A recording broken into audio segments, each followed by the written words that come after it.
Hello students, welcome to Karnataka Sanchara channel and our social science learning series. Imagine a group of traders arriving in a country only to do business. After a few years, they begin interfering in politics. Slowly, they start controlling kingdoms, defeating powerful rulers, annexing territories and eventually ruling almost the entire country. Sounds surprising, doesn't it? This is exactly what happened in India. The British East India Company came to India for trade but gradually expanded its rule over the country. In today's lesson, we will learn how the British extended their rule through wars, treaties, alliances, and political policies. We will discuss the Anglo-Maratha Wars, Subsidiary Alliance, Anglo-Sikh Wars, the doctrine of lapse, and the consolidation of British power in India. So students, stay till the end because this chapter is very important for examinations and for understanding how British rule spread across India. Let's begin. The background of British expansion through the Carnatic Wars. The British defeated other European powers and established themselves as the strongest foreign power in India. After their victories in the Battle of Plassey in 1757 and the Battle of Buxar in 1764, they gained control over Bengal and large parts of eastern India. However, some powerful Indian states still stood in their way. These included the Marathas in western India, Mysore under Hyder Ali and Tipu Sultan in southern India, the Sikhs in Punjab under Ranjit Singh. The British wanted complete control over India. Therefore, they fought wars and introduced various political policies to expand their empire. Anglo-Maratha Wars. The Marathas were one of the most powerful forces in India after the decline of the Mughal Empire. To establish supremacy, the British fought three Anglo-Maratha Wars. First Anglo-Maratha War, 1775 to 1782. After the Battle of Buxar, Mughal Emperor Shah Alam II came under British influence. Later, he handed over Kora and Allahabad to the Marathas. This increased tensions between the Marathas and the British. At the same time, the death of Madhavrao Peshwa created instability within the Maratha Confederacy. His brother Narayan Rao became Peshwa but was murdered by his uncle Raghoba. The British Confederacy appointed Madhavrao II, the minor son of Narayan Rao, as the new Peshwa. Unhappy with this decision, Raghoba sought British support. The British saw this as an opportunity to interfere in Maratha affairs. A war broke out in 1775. Initially, the Marathas were successful, but the conflict continued for several years. Finally, both sides signed the Salbai Treaty in 1782. Results are the war ended, Madhavrao II was recognized as the Peshwa, peace was temporarily restored between the Marathas and the British. Lord Wellesley and the Subsidiary Alliance system. In 1798, Lord Wellesley became the Governor General of India. He wanted to expand British control rapidly. To achieve this goal, he introduced the Subsidiary Alliance system. Meaning of Subsidiary Alliance system. The Subsidiary Alliance was a military protection agreement between the British East India Company and Indian rulers. The British promised protection to Indian states, but in return, rulers had to accept several conditions. Conditions of the Subsidiary Alliance. First is British Army in the state. Indian rulers had to keep British troops within their kingdom. Payment for the army. The ruler had to pay the expenses of maintaining British soldiers. If unable to pay, they had to surrender part of their territory. British resident. A British resident had to stay in the ruler's court. Next is no other Europeans. The ruler could not employ any European without British permission. Restrictions on foreign relations. The ruler could not enter into agreements with other states without British approval. British protection. The company promised protection from internal revolts and external attacks. Effects of the Subsidiary Alliance system. The policy made Indian rulers dependent on the British. Their independence was reduced. The British gained indirect control over many states without fighting wars. States that accepted this alliance system include Hyderabad, Mysore, Awadh, Tanjore, Pune, Gwalior, Berar, Arcot and many others.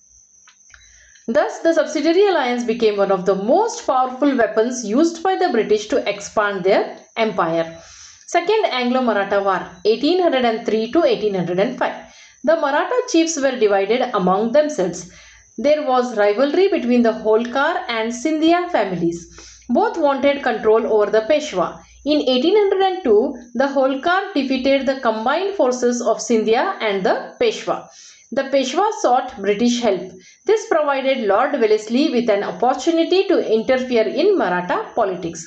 The Peshwa signed the Treaty of Basin and accepted the Subsidiary Alliance. Other Maratha leaders strongly opposed this treaty. As a result, war broke out. The British defeated the combined Maratha forces between 1803 and 1805. Results were Maratha power weakened significantly, British influence increased, large territories came under British control. Third Anglo-Maratha War, 1817 and 1818. The Marathas wanted to regain their lost independence. Peshwa Bajirao II revolted against British authority. In 1817, he attacked the British residency at Pune and burned it down. Appa Saheb of Nagpur and Malhar Rao Holkar also opposed the British. The British responded with military force. The Marathas were defeated.